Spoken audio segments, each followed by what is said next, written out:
If there's any soul that's comparable to Gut Soul in Balnark 4, it's Metal Soul.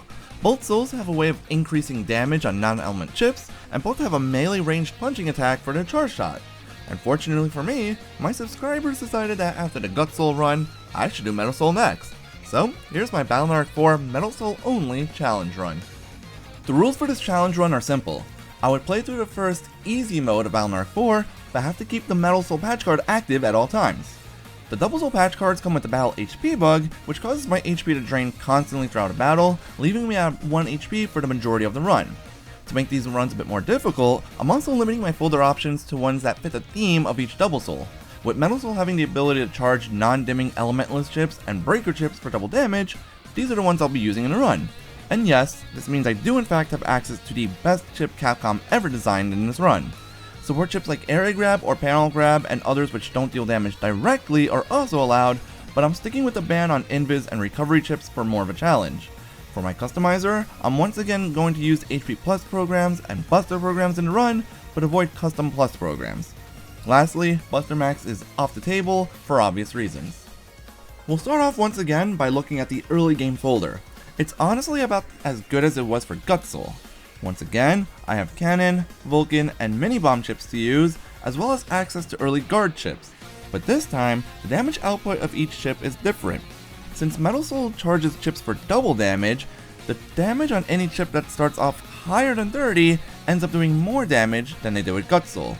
On the other hand, the damage of all the Vulcan chips is effectively halved compared to their damage with Gut Soul, since doubling their damage is basically just a plus 10. Rest in peace, Super Vulcan, I won't actually be buying you in this run. The early game in this challenge goes extremely well, with no deaths up to Shademan. The fight against Shademan is also really easy when I'm using my Buster, so I have no issues there either. The first real problem I face is actually the chip trader, which absolutely refused to give me any copies of High Cannon for some reason. That chip would have done 160 damage compared to its 110 on Gut Soul, and I was looking forward to having a couple of them early on. After getting literally nothing of value from the chip trader, I moved on to the first tournament prelims, which I cleared without any deaths. For the first round of the tournament, I get to fight against Honta. Well, time to roll the clip, I guess. Kill the vacuum fan. Once it's dead, we're good. This is what we needed. This is fine. This is fine. This is fine. No. Who attacks first? You? No. No, I'm dead. Yeah, no, I was... okay. I tripped up. Naturally, my first death is to the BS fight, and I even died to the fight twice this time. Just kidding. I actually died 3 times here. This fight is so much fun when you have an HP bug, isn't it? After finally getting past that nightmare on attempt number 4, I get to move on to the fight against Ponta's Navi, which goes pretty well overall. I used each of my chips well here, managed to get a charged punch off due to a sand chip ring locking the Navi in their front column, and one with a charged cannon that does exactly enough damage to delete despite a recover 50 being used. On to round 2. In this round, I went up against Aquaman for the game's mandatory scenario, and we'll cut straight to the fight, which was over pretty quickly. Since Aquaman always steps 2 panels away from you to hit you with a bubbler, it's easy to manipulate him into moving to his front column, which lets me get in a Metal Fist for 150 damage. I even got to use an energy bomb for the win, since Aquaman's simple movement made it easy enough to set up. 1 round to go. And it's against Top Man, which is actually a good thing in this scenario, as I'll get to use his chip later on due to its breaker element. But before I get to fight Top Man, I need to experience my 4th death in one of the stupidest ways imaginable. And of course, I do die to Top Man more than once. Actually no, I only died once this time. I'll call that an improvement. But realistically, the reason I managed to beat Top Man this time is because I did get a turn 2 H burst, letting me chunk Top Man for quite a bit of his health, letting me get the deletion on the next turn with some Vulcans. Time for the next arc. Okay. 900 HP. That's scary. And he's faster now. Oh god. That was fast. You thought I was actually going to die to Top Man only once? That was just a tournament version of him.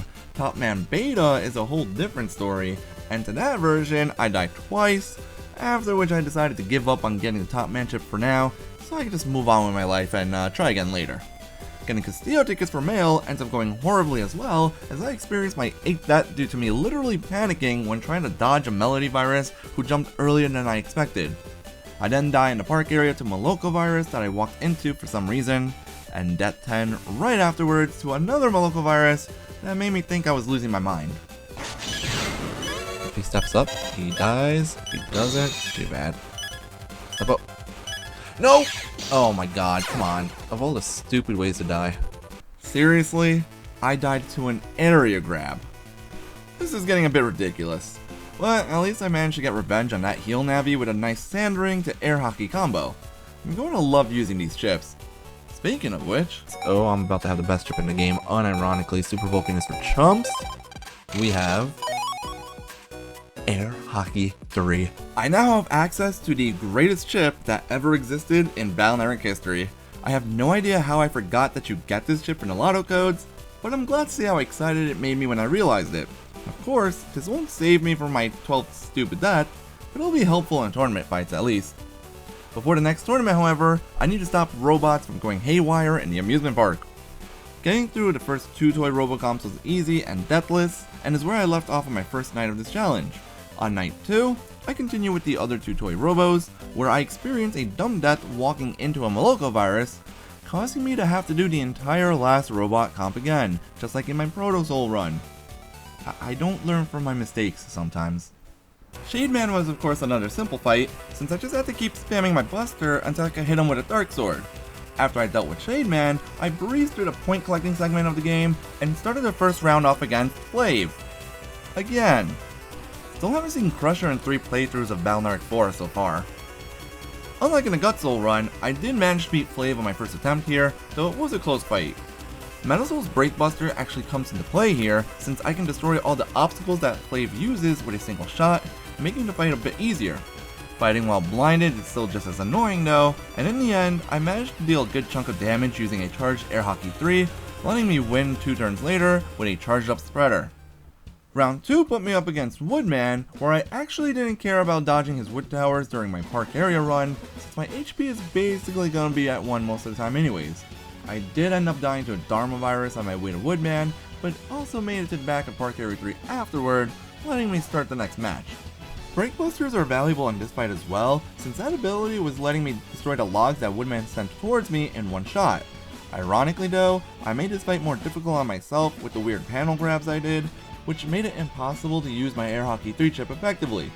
This huge mistake results in my 15th death of the run, with Woodman shooting me from point blank range after I went for a Metal Fist. The second attempt at Woodman goes much better, especially since I started off with a good area grab this time. I did get a chance at a full damage Air Hockey 3 in the second attempt, but Woodman moved out of the center road just as it hit, which allowed him to live an otherwise fatal attack. Unfortunately for Woodman, 4 hits from that chip still did enough damage to let me take the win on my next turn with a Vulcan 2. My last opponent in this tournament was finally Video Man. Shame that I didn't get to fight him in the last run, since Gut Soul actually buffs up the Video Man chip. This scenario was actually a pretty quick and easy one, but the fight against him is a bit tricky.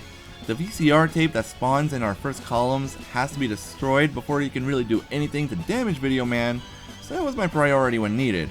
Over time, I managed to hit Video Man with chips like Twin Fang 3 and Big Hammer, eventually getting Video Man low enough to die to a charged Air Hockey 1, a close finish seeing as it would have gotten deleted if that Air Hockey didn't delete him in time.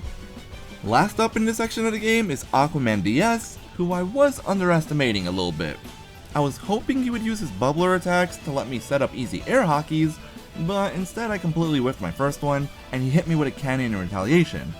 Eventually, he did start using his bubbler, letting me nail him with a Metal Fist, and end the fight with a Vulcan. With the second tournament out of the way, I got to move on to the Blue Moon tournament. The prelims are as easy as ever, so let's dive right into the first round, where my opponent is going to be... Oh my god. Watch me play against Polly. Son of a bitch! Oh, come on. I really have to deal with all this crap again. Well, here we go. Get an Africa code, find the idol, river dries up, get recover item, trudge through the labyrinth, get full cust, fight the punk kid. The only difference in this run is that I do die one time early on in the scenario, and once later on while in the labyrinth comp. The fight against Jammer wasn't anything special either, so moving on. My second round opponent was Coldman once again. There weren't any deaths in the scenario leading up to this match, partially because wall of viruses aren't really a threat thanks to the Brickbuster ability destroying their Fang attack. The fight against Coldman goes well too, at least in the beginning. As the fight progressed, I started missing some of my attacks that could have deleted him, including some air hockeys, but I ultimately ended up taking him down with a second air hockey 3. Last up in this tournament is Proto Man, which means it's time to head into the Undernet. And Undernet means silly death caused by a Shrimpy getting my HP down to 1 just as I tried to dodge his attack by walking onto a poison panel. Oops. I then died as I entered Undernet 6 to one of the worst virus combinations to have ever existed. Not much I could have done about that one without the Invis chip. And lastly is Death 20, which is basically the same as the Cursed Pontiff virus fight early on in my runs. After all those bad experiences, I finally got a chance to take on Proto Man in the finals of an international tournament, which is honestly very fitting for this series. But despite these being the finals, the first turn went way too easily for me, bringing Proto Man down to 300 HP quickly with 2 charged up air hockeys and a couple of metal fists.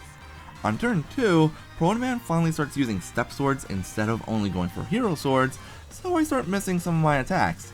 But that's fine because this just lets me finish the fight off with a Giga Cannon program in advance that I missed. So of course, I ended up just winning with an air hockey 3 instead, seeing as that's the main strategy for Metal Soul anyways. With all 3 tournaments out of the way, I finally got to move on to the end game. And don't worry, I did make sure to save my stream this time, so I have all the footage. The first half of this stream was mostly spent on getting copies of Twin Fang in the A code, then trying to get enough bug frags to get the collect program, which would let me get copies of Twin Fang in the B code easier. I preferred Twin Fang B only because it shares a code with Big Hammer.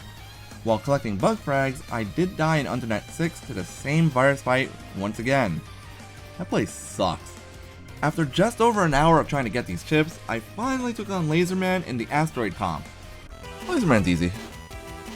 Laserman is honestly one of the easiest opponents to fight in this game. Predictably, the fight goes fairly well, starting off with a big turn 1 binder. I even ended the fight with a big hammer just because I thought it would be funny. With Laserman defeated, it's time to unfortunately say goodbye to my air hockey chips because they don't work against Duo. Sadly, without those chips, the Dark Soul is also way more difficult than I expected. I ended up dying to it 3 different times before I finally beat him, which isn't surprising seeing as he hit me with Giga Cannons and Air Hockey 3s in those fights. I accidentally created a monster here. The first fight against Duo goes very poorly. I basically lost the fight once he used Meteor Knuckle, which made it a lot harder to dodge his attacks. Between the Dark Soul and Duo, I make it all the way up to Death 27 before finally getting my lucky break. I managed to survive several turns against Duo at just 1 HP, getting to the point where Duo is at 210 HP, while I have 220 damage in hand with a big hammer and a Vulcan. I just needed to hit these chips without taking a hit back. The big hammer hits after his laser, and I of course release Vulcan just a little bit too early, hitting only 1 shot and leaving Duo at 30 HP. But luckily, Spreader was there in my custom window that next turn, and I fired it off immediately, giving me the win over Duo. That endgame was a bit rough, but the challenge was still fun overall. The only problem I really had with both Guts and Metal Souls is their melee ranged charge attacks, which forced me to rely on my chips too much. You could argue that Proto Soul had the same issue, but at least Proto Soul has the reflect shield to make up for it, plus easy to hit chips in mostly the same code as well. MVP of this run was of course the Air Hockey 3 chip, even though my Dark Soul used it against me a bit too often for my liking, and you can't use it against Duo. If you enjoyed this video, please give it a like and comment below on your thoughts about Metal Soul. I'll be continuing these BN4 Mono Soul challenges, with the next soul taking me back to Red Sun. And if you enjoy BN4 content in general, please subscribe to my channel. I'm trying to get to 1,000 subs before the end of the year, and I'm getting kinda close. And as always, thanks for watching.